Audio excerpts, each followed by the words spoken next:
Alright, so magandang laban ito, ano? Maabangan na to at maraming manonood. Ang problema ay mukhang maraming naniniwala na talo itong si Tapales.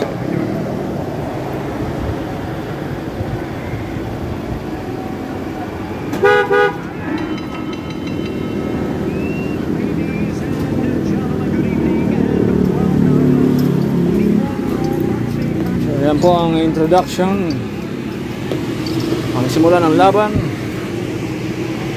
Alright, so mukhang maganda ang tayo ni Tapales sa umpisa, pero kitang kita na defensive mode.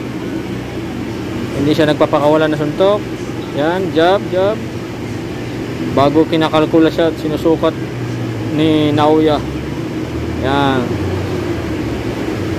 Sa umpisa pa lang ay nakikita mo na may ano na si Inoue, may target na. At talagang alam niya kung paano ito i-execute. Yan. Ito naman si Tapales, parang nag-iisip sa bawat galaw niya. Yo.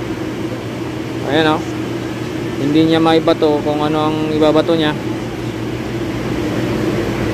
At ayaw niyang magkamali na bumuka ang depensa at tatamaan siya ng solid at ma-knock out dahil malakas talagang sumuntok si Inoue. Yan ay marami ng pinabagsak.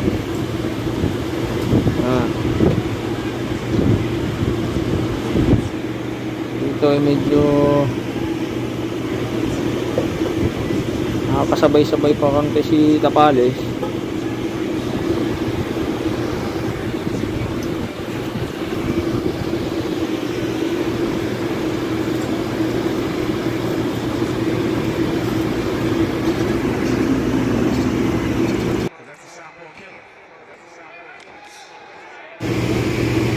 Yun o, round 10.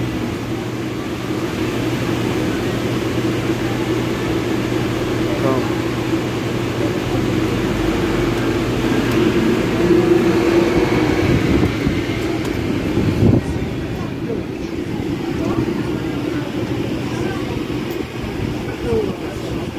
tinamaan.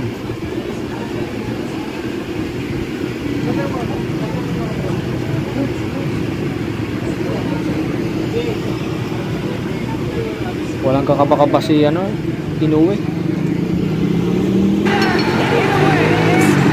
Ano yun?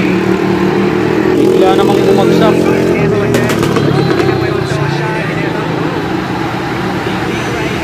Grabe, hindi mga paniwalang hindi na nakatayo dito si ano, Tapales.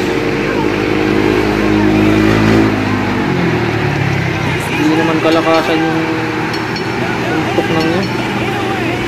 Straight sa noo.